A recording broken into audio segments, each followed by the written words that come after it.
But in the House, and I'll just quote here from Section 2, when vacancies happen in the representation from any state, the executive authority thereof shall issue writs of election to fill such vacancies. I refer to what almost happened on September 11th of 2001, when we might have, in effect, lost Congress. And we need a rule, as far as I'm concerned, Mr. Amodei, that would allow governors to also appoint members of Congress, because it is entirely possible that at a time of the most dire national need that we might have only a handful of the members of Congress surviving. And we can do that with the Senate. We cannot do it with the House.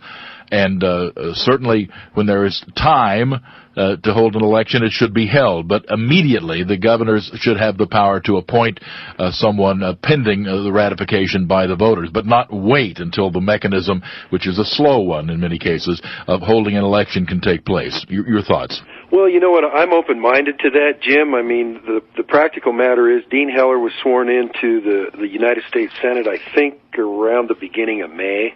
And so even though there may not be a national emergency as we speak, Congressional District 2 in Nevada will have gone unrepresented for, a third of the year or more along those lines. And that's probably not a good policy in any event. I can tell you that our analysis was basically, hey, when this happened, and it happened on a fairly short fuse, this is what you have to deal with, so, put the helmet on, strap it up, and go. But in terms of learning from what we've experienced with this in 2011, and juxtaposing back to 9/11 and some things like that, I think it's certainly a fair thing to talk about, and preventing something that would put a hole like that in the representation is I think something that's a fair topic of discussion and fair game for potential amendment through the process. Yeah, I think it really needs to be done. I know there have been efforts put forward in that direction, and if you get up there, I hope you'll, I forget who all is behind this, but I hope you'll join them and push that through, because that would be a tragedy compounded if, in fact, we lost our Congress and then lacked the Congress necessary to do all the things that in such an emergency would be required. Joshua calls in from Orlando tonight. Good evening, Joshua. Hi, how you doing, Jim? We're well. Okay, I had just a quick question. I wanted to know, first, one of two things. Why doesn't our government take what they need, to run the government, to run the country? Why don't they take that number and divide it by the citizens in this country that are, eligible to be working and paying taxes, instead of, the higher your income, the more tax you have to pay? I kind of feel like that's more almost a punishment for making a higher income, and then you've got people that drop the ball, they didn't get their education, they didn't go to school, so they pay less taxes. I mean, I feel like that's kind of, everybody should be entitled to pay the equal amount in taxes and not have to pay more because they made more. Okay, Joshua's a proponent of a flat tax. Your thoughts? Well, I'll tell you this, where we've gotten with the tax structure in this country has been so phenomenally politicized by those who want to redistribute, and I know it's a name that many people will, but the whole Joe the Plumber discussion of we want to redistribute, it's like, what you should want to do is be fair and talk about what people's impact is and what they should do based on their station in life. And we've gotten away from any concept of that to almost, and one of you used the term punishment or whatever, and it's like, listen, we can do better than what we're doing now in terms of when you look at the percentages, Jim, of people who are the percentage of people of the population who pay the percentage of tax, and I know the demagoguing on the other side will say, oh, you favor the... We don't need class warfare in this country. What we need is fairness where everybody has the same basic buy-in. It may be a relatively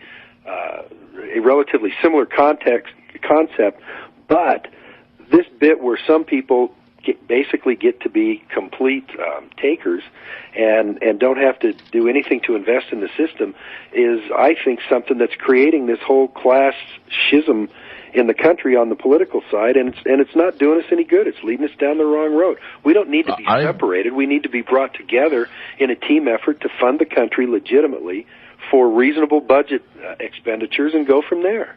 Yeah, I would agree with that. I would add, only to respond to Joshua, that I don't look upon a graduated income tax as a punishment. I frankly draw a distinction between people who, faced with an extra tax, will decide whether or not to build that second vacation home, and people who will decide whether or not to pay the rent or pay Granny's medical bills. There are qualitative differences there, and certainly we don't need a graduated income tax like the 92% rate that prevailed at one time in this country, but then again, we don't have one like that either. More to come. We'll be back here at Westwood One.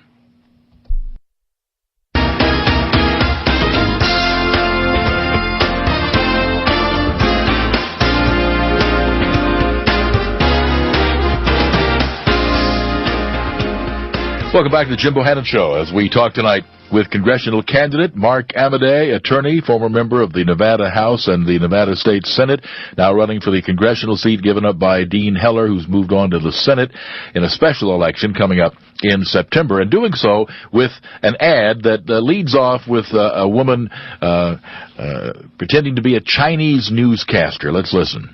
Once upon a time, America became its own worst enemy. When all their borrowed money ran out, they kept spending, out of control. Their President Obama just kept raising the debt limit, and their independence became a new dependence. As their debt grew, our fortune grew, and that is how our great empire rose again. It's not too late to stop this nightmare. I'm Mark Amodei, and I approve this message because as your congressman, I'll never vote to raise Obama's debt limit and risk our independence. There you go. And the man himself, Mark Amodei, is with us here tonight. Everybody seems to think this is a very Republican time right now. Unemployment, of course, remains extremely high, and that's compounded in Nevada, which has the highest unemployment in the country. Usually that's a bad sign for the incumbent president's party.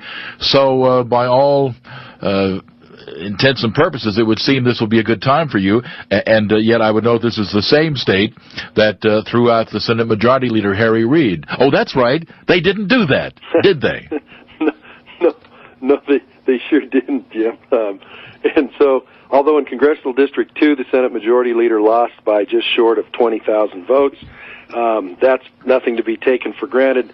And it's not a good time when you have the highest unemployment rate in the country, and it's not a good time when you have the highest home foreclosure rate in the country.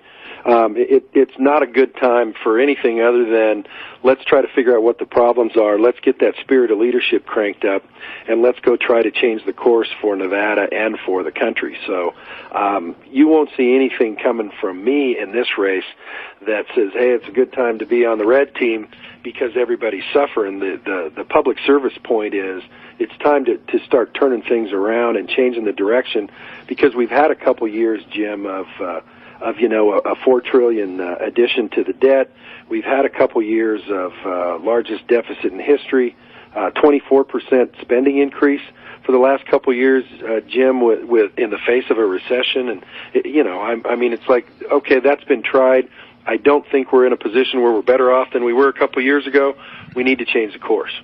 Fair enough. Now that in the time we have left here, here's a very basic question for any Republican right now, even more basic than boxers or briefs, which would be Tea Party or not? You know what? The Tea Party is absolutely correct on the fiscal issues, Jim. And I will say one more thing. There's a lot of folks in the media who speak about the Tea Party as this separate group. I'll tell you this. Rand Paul is a Republican.